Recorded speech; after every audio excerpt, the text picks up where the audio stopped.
de vuelta en 7 Magazine, en la 7 de La Rioja. Se lo había prometido antes de irnos a publicidad. Hoy vamos a catar aceite. Vamos a catar diferentes aceites. Lo vamos a hacer de la mano de un oleicultor. Él es Jorge Martínez. ¿Qué tal, Jorge? Hola, buenas tardes. Muy bienvenido. Bien. Bueno, un arnedano oleicultor que nos has traído aquí y nos has preparado una cata muy especial. Sí, una cata express. Sí. Pero vamos a utilizar, como los catadores profesionales, la copa oficial de cata. Que es esta copita azul. Esta copita azul, que vemos que no vamos a ver el color, en principio, porque el color nos puede condicionar. Si vemos el color de un aceite, nos predispone a pensar si es muy intenso, muy suave, si tiene aroma o no. Entonces, si no vemos el color, ese condicionamiento ya no lo tenemos. Queríamos traer a un oleicultor a nuestro programa, ahora que estamos hablando tanto del aceite y sobre todo de esa escasez del aceite de girasol. Sí, ahora mismo se presenta un problema importante por la dependencia que hay a nivel global de los aceites de girasol de Rusia y de Ucrania. Si bien podemos decir que en España tenemos la suerte de contar con el país que produce la mitad de todo el aceite de oliva del mundo. Uno de cada 2 litros de aceite del mundo son españoles. Y en La Rioja se produce mucho aceite y de mucha calidad. Por tanto, en un país tan productor de aceite como es España, que parece que estemos con esa alerta, claro, que ha surgido con la escasez del aceite de girasol.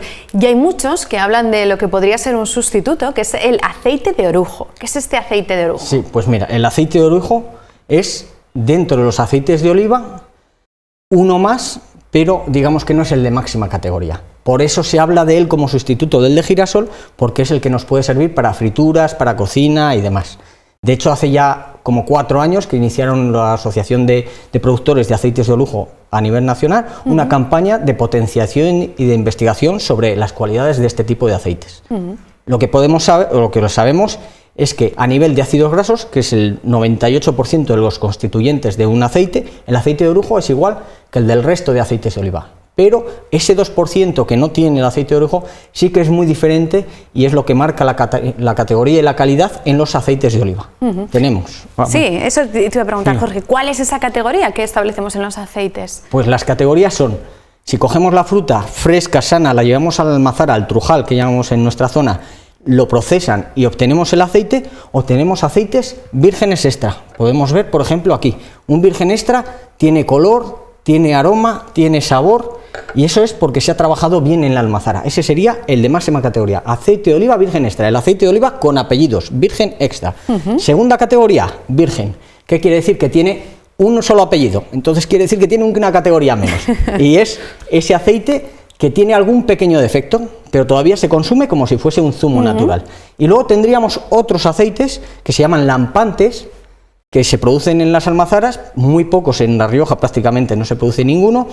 El nombre de lampante, fíjate que viene de las antiguas lámparas de aceite, porque era el aceite que se utilizaba para dar calor, para dar luz. No se puede consumir directamente, hay que mandarlo a una refinería. En esa refinería cogen el aceite que tendría su color, sus antioxidantes, sus vitaminas, polifenoles, y dejan solamente la parte grasa. Y eso hace que sean aceites transparentes, que no huelen, no saben, solo nos aportan calorías, nada más. Para que sea consumible hay que mezclarlo con un poco de aceite virgen, del de segunda categoría, y entonces se vende en el mercado como aceite de oliva, virgen extra, virgen a aceite de oliva, que es un aceite refinado y combinado con el virgen, el de segunda categoría. ¿Cómo se haría? Pues imaginemos que esto es el aceite de oliva refinado. Este es el virgen, echamos un poquitín, vamos a agitar,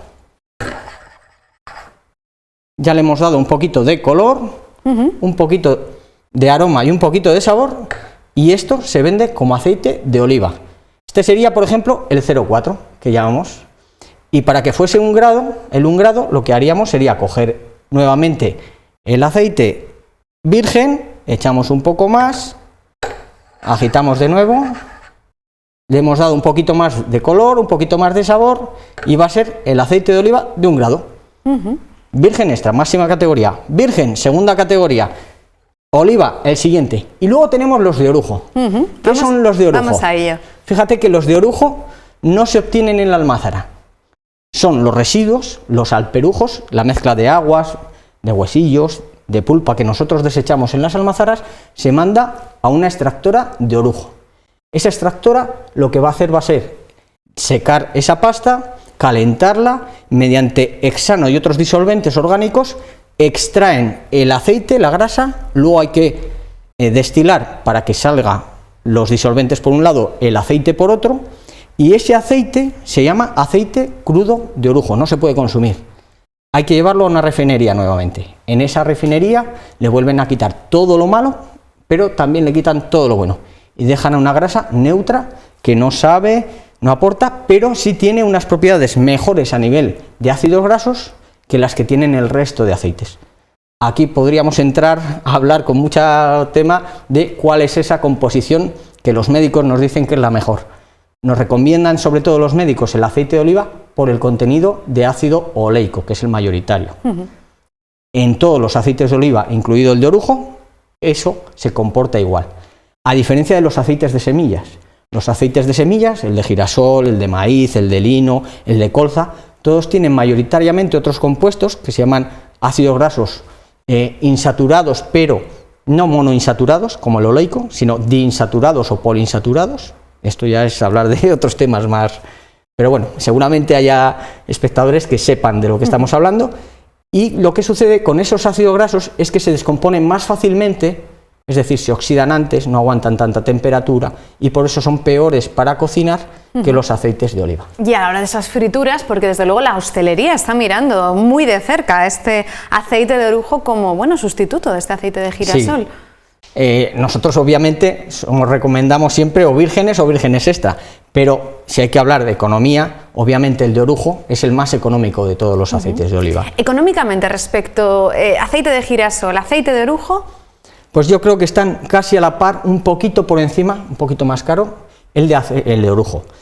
Quizá ahora suba todo, obviamente con esta política, o sea, con esta campaña que estamos teniendo y esta cuestión de la guerra, pues va a repercutir en todo y al haber más demanda también seguramente suban de precio. Pero andamos en horquillas que se pueden llevar 20 céntimos, 30 céntimos hasta ahora. Y este aceite de orujo es ideal para frituras, para esa cocina, pero para comerlo y consumirlo en una tostada. Pues obviamente no. Y además podemos hacer una prueba. Venga, vamos a podemos hacer una prueba. Vamos a hacerla. Mira, podemos hacer una prueba. Un juego. Venga. Como lo he servido y no sabías dónde está el aceite bueno, vamos a ir oliendo los tres de izquierda a derecha. Vale. Y a ver si eres capaz de identificar cuál es el que huele a un fruto sano, fresco. Una aceituna recién aplastada tiene que oler a hierbas, a frutas. Eso tiene que oler. A ver si por el aroma somos capaces. El primero, a ver. ¿A qué nos huele? Ay, si es que huele a algo. Yo diría que prácticamente a nada. No sé si me falla, prácticamente a nada. Falla No, el olfato, has pero acertado. Prácticamente a nada. Prácticamente ese a nada. Un poquito huele a grasa y ya. Sí, bueno, vamos a ver el segundo. Venga, a ver el segundo. Un poquito más. Un poquito más, pero también muy suave, pero ¿verdad? Falta esa intensidad. Falta intensidad, ¿sí? Frescura. Huele más bien a rancio este. Pero bueno, bueno, vamos a continuar. Bueno, a ver qué tal el tercero. De momento vas muy bien. Menuda diferencia. Y este sí. Este ya nos huele. Menuda diferencia. A hierbas recién cortadas. Hablamos de hierbas recién cortadas. Hablamos del cocón verde de la almendra. Hablamos de la alcachofa. Hablamos del plátano verde, plátano fresco. Este es un aceite riojano, un virgen extra de aquí, cogido muy en verde y con denominación de origen, de aceites de La Rioja. La diferencia es brutal. Este de aquí, fijaos. El color, claro. El color que verde, qué bonito se ve.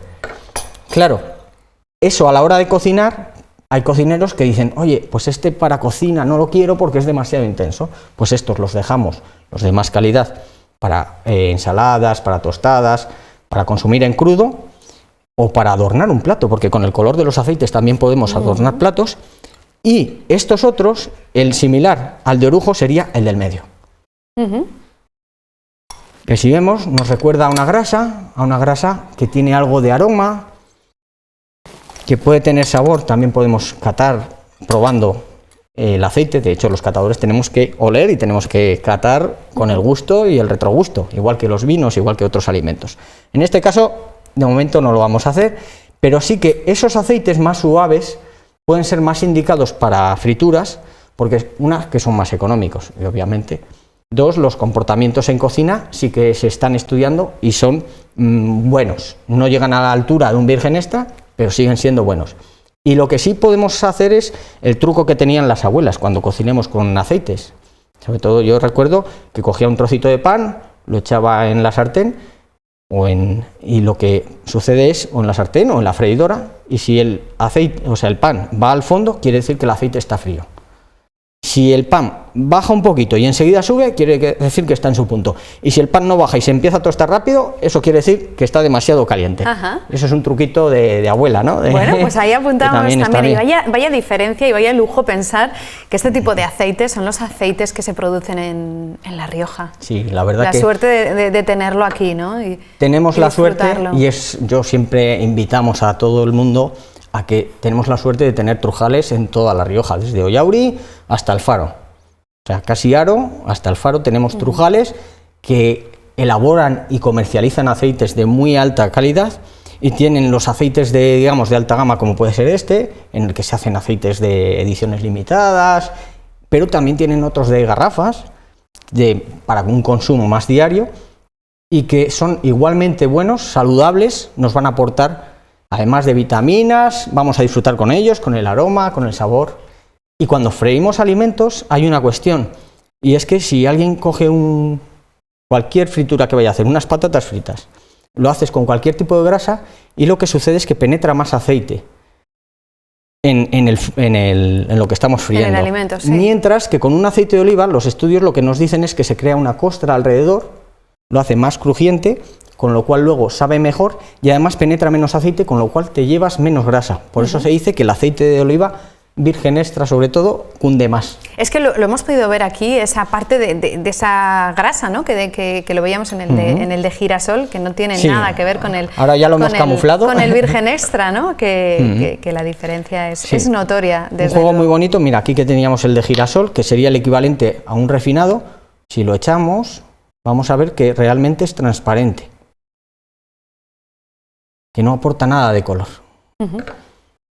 Y eso quiere decir que se ha procesado, digamos, químicamente, aunque no nos metemos con la química, porque química es todo, luego me echan el alto algunos, y con razón, pero sí que llevan un proceso, digamos, más industrial, mientras que el resto llevan un proceso artesanal de exprimir, es como un zumo, pero un zumo de aceituna. ¿Y qué llega de nuestros trujales, de los trujales riojanos? Bueno, cualquier cosa, en caso, este aceite de orujo se puede consumir, es sano, es otra de las opciones más, pero bueno, siempre que podamos tirar del aceite virgen extra. Sí, eso desde luego ideal, pero bueno, tenemos esa alternativa que también es esa parte de la economía, desde luego. Jorge Martínez, gracias, ha sido un placer que estuvieses hoy con nosotros. Muchas gracias a vosotros y para cuando queráis. Gracias. Y ahora vamos a conocer la historia de un edificio precioso. Igual quizás muchos de ustedes lo han podido ver, ya su fachada es una fachada elegante, una fachada que desde luego llama la atención. Les hablamos de la SDIR. Hoy nuestro compañero Rubén ha estado junto a Bruno Calleja Escalona y ha conocido un poquito más de este edificio, de la SDIR. Vean.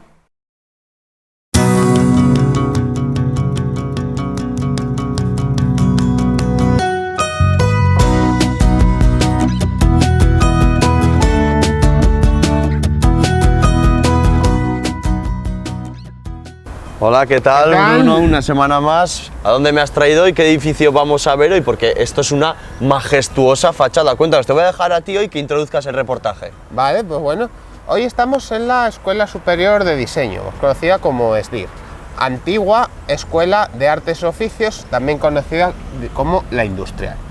Es uno de los edificios quizás más señeros y más importantes del siglo XX de nuestra ciudad. Mucho de ello se debe a su composición, es una composición ecléctica, es decir, pues que va mezclando diferentes elementos un poquito de todas las épocas y de todos los gustos.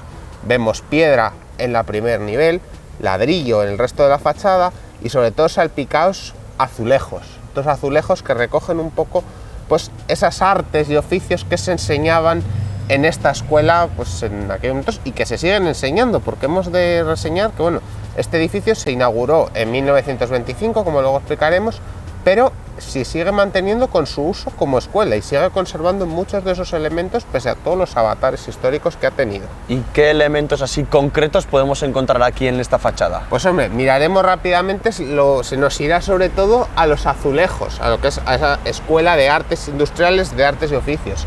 Se nos irá también al gran escudo que tiene encima, es un poco ese gusto del siglo XX, de ese principio del siglo XX, y a lo que son las rejas, que las hicieron unos alumnos de la escuela para colocarlas aquí y que sean la entrada a esta escuela. Pues para seguir hablando de esta escuela, ¿qué te parece si vamos para adentro? Pues perfectamente.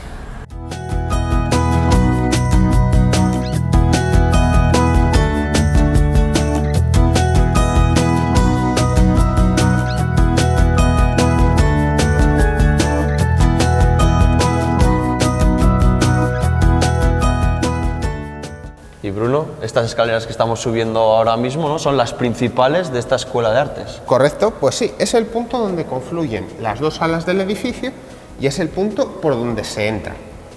¿Cómo es? Pues una magnífica escalera de estilo imperial, muy del gusto de ese principio del siglo XX, que bueno, que recibía a todos esos alumnos que vendrían a estudiar, incluso a todas las visitas que podría haber. ¿Y esta escuela se fundó propiamente aquí en este edificio? Pues bueno, la historia de la Escuela de Artes es un poco anterior, porque como tantas otras instituciones surgen a finales del siglo XIX, pero se colocan, digamos, en locales, edificios que podrían tener el ayuntamiento disponibles. ¿Qué pasa? Que bueno, poco a poco, pues esta escuela va cogiendo su entidad, va gustando mucho a la gente y, pues propiamente dicho, pues bueno, empiezan a pedir ya un edificio. La historia de este edificio comienza el día de San Mateo del año 1915, cuando aquí se coloca la primera piedra de este edificio, que será inaugurado en 1925, coincidiendo con la visita del rey Alfonso XIII a nuestra ciudad, que visitará, según nos cuentan las crónicas, aquí pues una exposición sobre cultura riojana y se acercará un poco, digamos, a conocer. Será el gran arranque de la que será la Escuela de Artes de ese siglo XX, que permanecerá en uso hasta 1936 con el estallido de la Guerra Civil, que supondrá un corte en la historia de este edificio. Bueno, y ahora, ¿qué segundo paso vamos a dar aquí en esta Escuela de Artes? Pues bueno, pues vamos a ver un museo. Vale, pues vamos para allí. Pues veremos.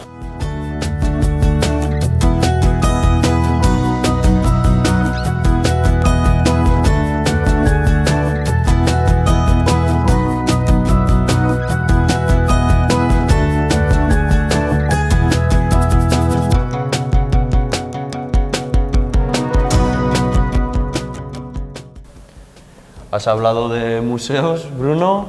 Cuéntame, ¿qué tipo de esculturas vamos a encontrar en este? Pues bueno, en este museo nos vamos a encontrar reproducciones de obras artísticas. Ahora mismo estas esculturas están aquí, sin embargo su destino original no era en este, sino en el Instituto Sagasta, que lo tenemos ahí enfrente.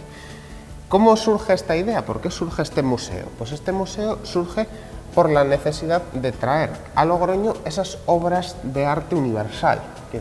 Ahora mismo podemos viajar, es muy fácil llegar a conocer esas obras, pero claro, nos tenemos que poner en la visión de esos logroñeses del siglo XIX que no podrían viajar. Entonces, pues se les ocurrió a Monsalvador y a Sagasta fundar un museo de escultura, de yeso, porque estas esculturas están hechas en yeso, y de pintura, reproducciones para colocarlo en lo que es el salón de actos del Sagasta. Y bueno, pues estuvo allí, se inauguró en 1903, coincidiendo con la primera visita de Alfonso XIII a la ciudad, y permaneció allí pues, bueno, durante unos años, hasta que en un momento estas esculturas se desechan al ser réplicas y son arrojadas al Ebro. Es decir, parte de todas estas esculturas se tiran al Ebro por considerarlas inservibles. Entonces se tuvieron que recuperar, entiendo. Eso es, pues un poco los alumnos de esta escuela, asustados por lo que ha ocurrido, deciden acudir al Ebro y recuperar esas esculturas y empezar a montarlas para que estén en su escuela, para utilizarlas también como modelos o simplemente para que no se pierdan. Entonces, bueno, pues podemos tener imágenes, porque conocemos imágenes curiosas. Por ejemplo, el Laoconte que tenemos de frente tiene el brazo antiguo, porque luego el brazo posterior se colocó en el siglo XX y pues aquí tenemos cómo era esa imagen, por ejemplo. Es un poco una cosa curiosa, porque aunque sean unas réplicas, pues no tienen por qué ser inservibles.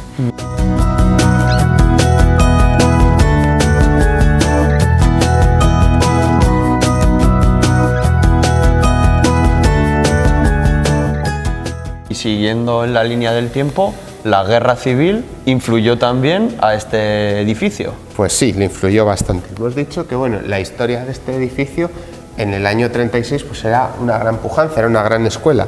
Sin embargo, bueno, pues la guerra civil lo que hizo fue cortar en seco esa historia porque el edificio se desmantela entero y es utilizado como cárcel. O sea, aquí se encierra a presos, incluso bueno, enfrente en el mercado del Corregidor habría un refugio antiaéreo, pues en caso de un bombardeo, pues que la población podría refugiarse. Después de la guerra, bueno, el edificio queda cerrado, queda ruinoso, y bueno, ya en un momento dado, en el año 51, se reabre otra vez como escuela para recuperar lo que había sido aquella escuela, que bueno, pues con distintos nombres, pues que nos ha llegado hasta la actualidad. Y además de las clases, ¿qué otras estancias podemos visitar? Pues quizás la más destacable, la más bonita, no por su antigüedad, sino por sus fondos, sea la biblioteca. En ella pues se conservan pues documentación sobre muchísimos artistas, y, bueno, enciclopedias que tienen pues gran parte de las lecciones que en esta escuela se imparten. Tiene varios pisos y sobre todo está rematada en la parte superior con unos frisos que fueron realizados por un alumno de la escuela para pues bueno, colocarlos ahí en una decoración en una de estas reformas que hemos comentado que tuvo este edificio.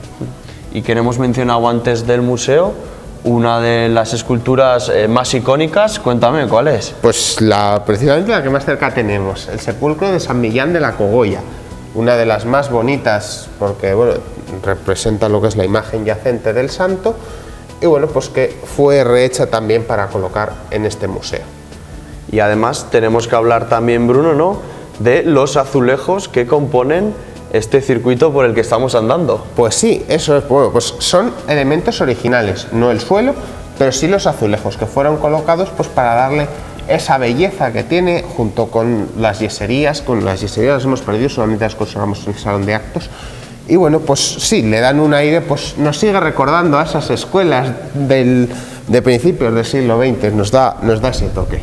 Y has mencionado el salón de actos, cuéntame, ¿qué tenemos que destacar de él? Pues bueno, el salón de actos quizás sea la estancia una de las más nobles del edificio, que conserva parte de las yeserías, conserva unos murales hechos también por un alumno de la escuela de esos diseños que hemos hablado antes, y tiene sobre todo 3 vistosos vidrieras que tiene bueno, en la central el escudo de la época de la inauguración y tiene a sus lados 2 bandas que tiene, en una pone artes y oficios y en otro artes industriales, que son esas artes, valga la redundancia, que aquí se impartían y se siguen impartiendo. Bueno, ¿y qué te parece si nos subimos a lo más alto de esta escuela para despedir el reportaje de esta semana? Pues perfectamente. Vamos.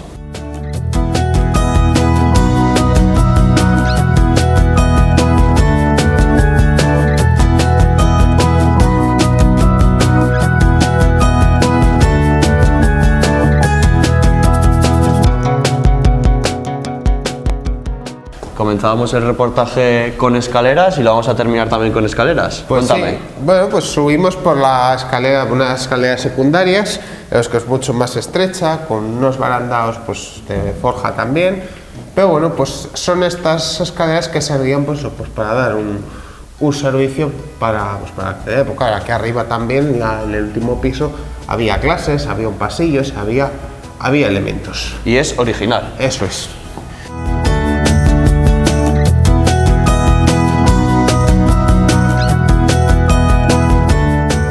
Ya después de subir esta escalera, Bruno, nos encontramos en la terraza de la Escuela de Artes y cuéntame un poquito para despedir algún detalle. Pues bueno, pues desde aquí vemos perfectamente lo que es la composición, lo que son las 2 salas de la escuela, que serían los tejados, en la parte central esa escalera imperial, el tejado con los pináculos que corresponden al salón de actos, y ahora mismo estaríamos caminando por encima de lo que es el pasillo donde hemos estado viendo antes el Museo de Esculturas.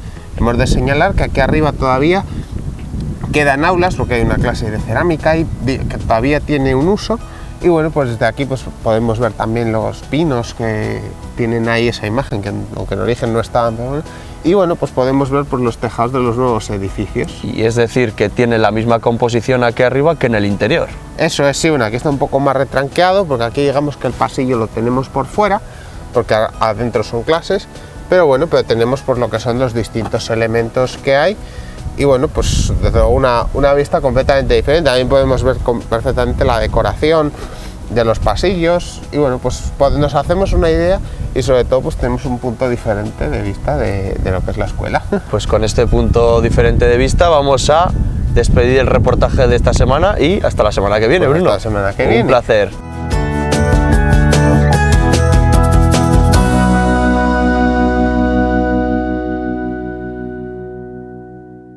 Pues la semana que viene continuaremos descubriendo lugares especiales, este lujo que nos lleva a descubrir desde dentro esos rincones escondidos y especiales de la capital riojana de Logroño. Y vamos a seguir conociendo, lo vamos a hacer de la mano de Diego Marraco, de Riosa Nostra. Diego, ¿qué tal? Hola, buenas tardes, Silvia. Tú también nos vas a llevar de viaje. Siempre, nos vamos siempre por ahí de excursión y de viaje por nuestra región, hoy no va a ser una excepción. Además, hoy vamos a irnos de castillos, a Hoy nos conocer vamos un castillo, el más grande de La Rioja, A ahí es conocer nada. el castillo más grande que tenemos en La Rioja, que es el castillo de Jubera. Y probablemente uno de los, igual no de los menos conocidos, pero no de los más conocidos ni más habituales. Por tanto, hoy conocemos el castillo de Jubera, el más grande de toda La Rioja. Nos lo va a explicar, nos lo va a contar Diego Marraco. Sitúanos para empezar. Bueno, pues nos vamos al Valle del Jubera. El Valle del Jubera lo hemos visitado varias veces, en varios rincones, ya que es un valle pues, muy desconocido, incluso para los propios riojanos. Y nos vamos, en este caso, a justo el punto en el que el valle pasa de la parte ancha que da más hacia el Valle del Ebro, de donde se estrecha ese cañón y ya se va montaña arriba. Ahí se encuentra el pueblo de Jubera con su castillo. Ahí hay un cerro colocado prácticamente en medio del valle, el río casi lo tiene que bordear y estamos más o menos a una altura de unos 750 metros. Estamos hablando que si el valle está a unos 350 aproximadamente, la diferencia de desnivel es muy alta y la visibilidad es muy grande. Controla desde ahí tanto toda la entrada al propio Valle del Jubera como buena parte del cauce medio del Ebro, con lo cual es un punto estratégico de primer orden y que además estaba bien comunicado con los castillos de la zona. Valle arriba había otro, un poquito más pequeño, como el de Robres, o muy cerquita el castillo de Ocón, que están los dos a vista de pájaro. Ambos dos formaban parte de toda esa línea de defensa que había a lo largo de todo el Valle del Ebro. La primera noticia que se tiene de él es muy prontito, en el siglo XI, en el año 941, con un tenente que probablemente fuera incluso de origen musulmán. Estamos en ese siglo XI, el siglo XI, principios del siglo X, perdón, y luego siglo XI, es una época tremendamente convulsa para La Rioja. Nájera se conquista por parte de los cristianos en el año 923, Calahorra en el 1045 y estamos hablando pues entre medio de esas dos fechas. Sería un momento en el cual seguramente ese castillo de origen musulmán pues pasaría varias veces de bando entre unos y otros en esas riñas que duran aproximadamente 50 años hasta que una vez conquistada Calahorra se puede dar ya por parte del reino de Pamplona conquistada estas tierras entre la Sierra de los Cameros y el Valle del Ebro. ¿No está confirmado ese origen musulmán? No hay muchos datos porque no hay excavaciones al respecto, pero sí, seguramente se ha encontrado algún pequeño resto en superficie, incluso anterior. O sea, seguramente ahí desde época celtíbera hubiera algún tipo de ocupación en ese cerro. Pero como castillo, es decir, la construcción que tenemos hoy en día, seguramente es de origen musulmán, aunque luego se va a ir rehaciendo mucho a lo largo de los siglos siguientes. Es un castillo que tiene 1000 años de historia. Imagínate, 1000 años de historia, las vueltas que ha dado, la importancia, decadencias, idas y vueltas que ha tenido.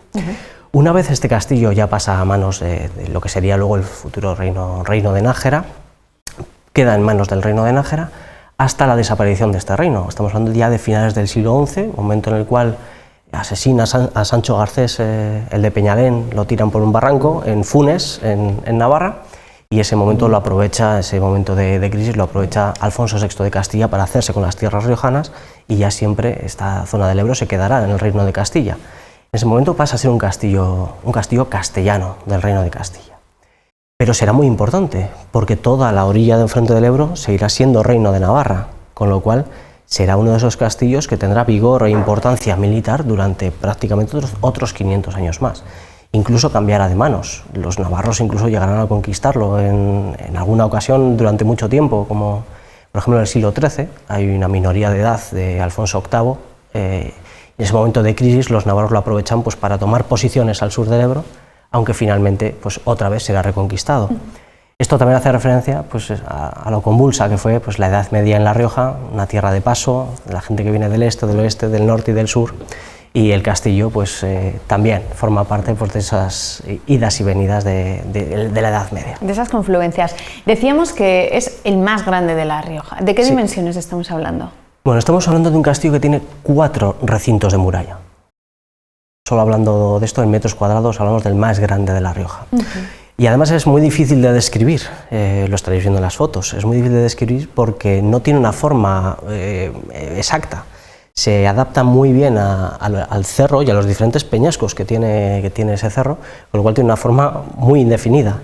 Sí que tiene 4 recintos, el de arriba, el más alto, el primero, digamos, sería el corazón del castillo, la zona de habitación, protegida por 2 grandes torreones, una al norte y otra al sur, y una especie de barracón central. Y luego tiene otros 2 recintos que rodean ese núcleo central, y una cuarta más pequeñita de la cual prácticamente no queda absolutamente nada, salvo en la cara norte, que es donde estamos viendo ese gran muro con ese arco apuntado y esas almenas que da paso, además muy cerquita, a uno de esos rincones escondidos que tiene este castillo, que son unas cuevas que guardan además unos grafitis de época medieval.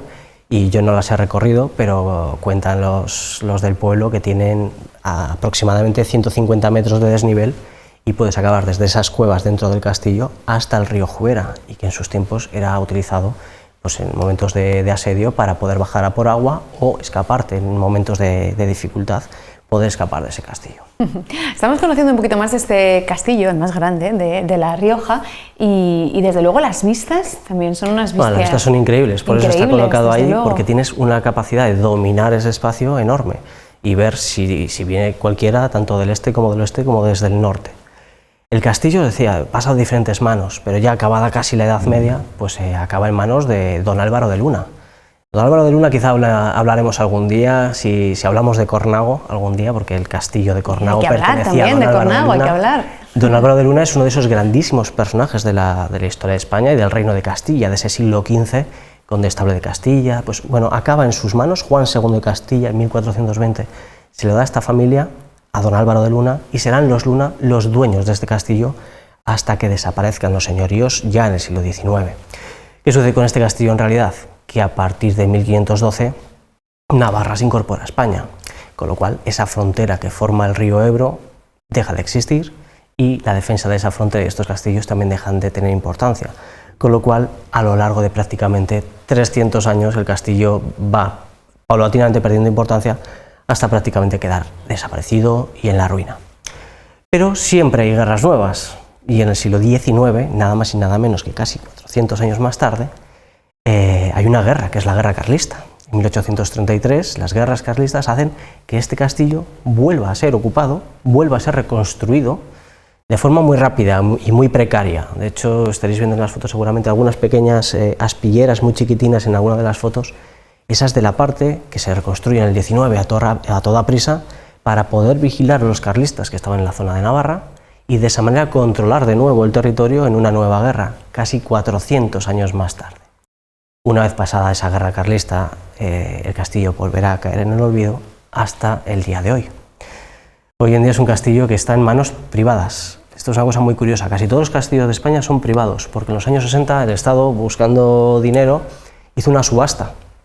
Entonces lo compró un señor y hoy en día pues tiene un dueño, está ahí perdido en el monte, es casi imposible hacer nada, voy a decir, útil con él, o sea, ahí no puedes hacer, no sé, un spa, pero tiene un dueño. Eso dificulta en gran medida muchas veces el tema de la restauración de muchos de los castillos de España, porque no son de titularidad pública, son privados.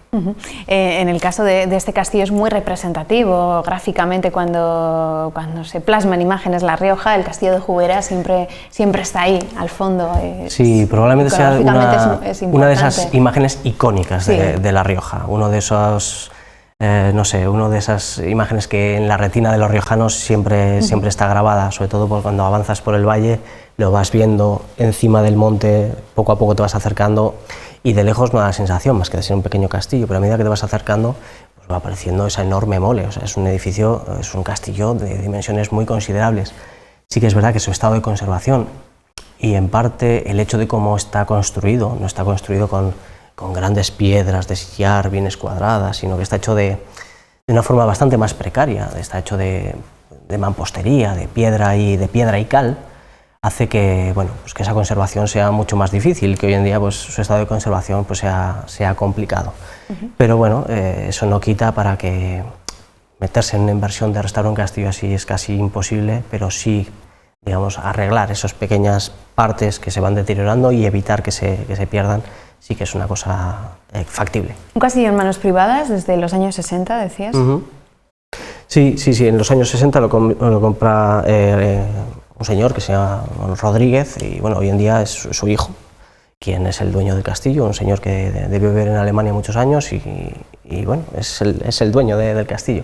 Sí que, por ejemplo, ya en 2013 se puso de relevancia Marino Pascual, el arquitecto, y además presidente de la Asociación de los Castillos de La Rioja, puso de relevancia la necesidad de restaurarlo y las actuaciones mínimas que habría que realizarle. Ya han pasado 10 años, en aquel momento estábamos en crisis y se hacía muy complicado, pero bueno, pasando el tiempo han pasado otros 10 años y el castillo sigue sin arreglarse, sigue sin restaurarse y bueno, sería fácil llegar a un acuerdo con el dueño. Lo que no es tan fácil es muchas veces encontrar la financiación.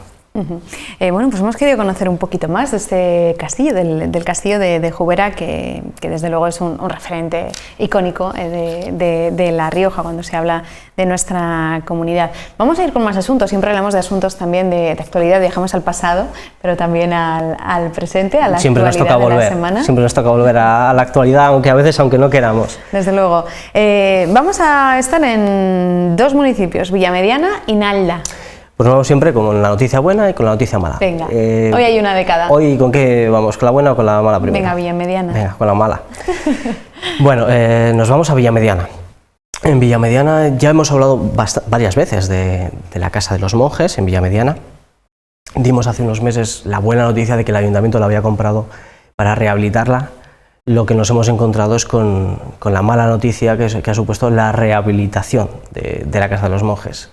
No es una rehabilitación, lo que han hecho ha sido derribarla. Estaréis viendo en las fotos que no queda piedra sobre piedra. Han dejado solo una parte del muro de la fachada y el resto de la casa ha desaparecido por completo.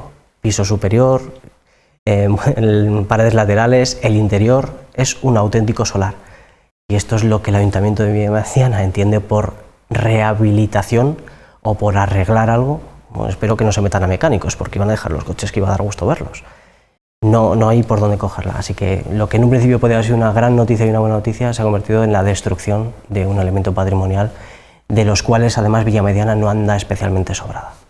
Hablamos muchas veces que no simplemente, o sea, que con quedarnos con las fachadas de estos edificios no representa desde luego el patrimonio que hay detrás. Una fachada es una parte de es como un cascarón vacío, ¿no? Al final, no sé, es como si tú te arreglas mucho y quieres ir al gimnasio y estar guapo, pero luego por dentro estás fatal de salud y estás a punto de morirte. Pues esto es exactamente igual.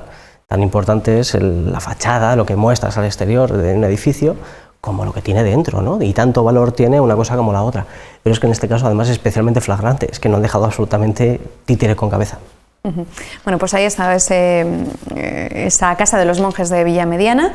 Ahora sí, ahora la noticia positiva nos lleva a Nalda. Vamos a acabar siempre, vamos a acabar bien, por lo menos con la buena noticia, que es la rehabilitación de la Cueva de los Palomares de Nalda, uno de los elementos patrimoniales, para mi gusto, más singulares que tenemos en esta zona cerca de Logroño, en torno del Valle del Iregua. Estamos hablando de una antigua cueva usada para la cría de palomas, pero de un tamaño además muy grande, colocada en un lugar cerca del pueblo, pero alejada, con unas vistas preciosas y que estaba en serio peligro de desaparecer.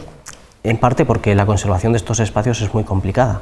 Se excavan siempre en lugares muy fáciles de excavar, en arenisca, piedras muy blandas, y eso hace que poco a poco el paso del tiempo, sin una utilidad, hace que se vayan degradando y hundiendo. Pues en este caso pues, se ha restaurado, se ha arreglado, se le ha hecho un acceso cómodo, que antes no lo tenía. Estaréis viendo fotos del antes y del después, y bueno, es una auténtica maravilla. Invito a todo el mundo a que vaya, que lo conozca, porque bueno, es uno de esos lugares absolutamente singulares y diferentes que tenemos en La Rioja. Y que se puede visitar, desde luego, también estuvo su alcalde, Daniel Osés, para contarnos y estábamos viendo precisamente algunas de esas visitas que se pueden realizar. Sí, o sea, y además de forma libre, está totalmente abierto a que cualquiera que quiera hacer una excursión en Alda se acerque y los visite. Es un sitio muy recomendable, absolutamente. Bueno, pues ahí estaba, ese punto positivo, desde luego, a la actualidad que siempre nos cuenta lo que aprendemos cada martes de la mano de Rioja Nostra.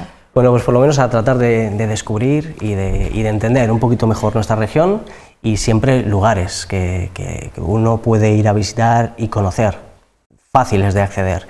En muchos casos desconocidos, pero no por ello menos importantes y además eso, especialmente bonitos. Desde luego que sí. Diego Marraco, gracias. Un placer, como siempre.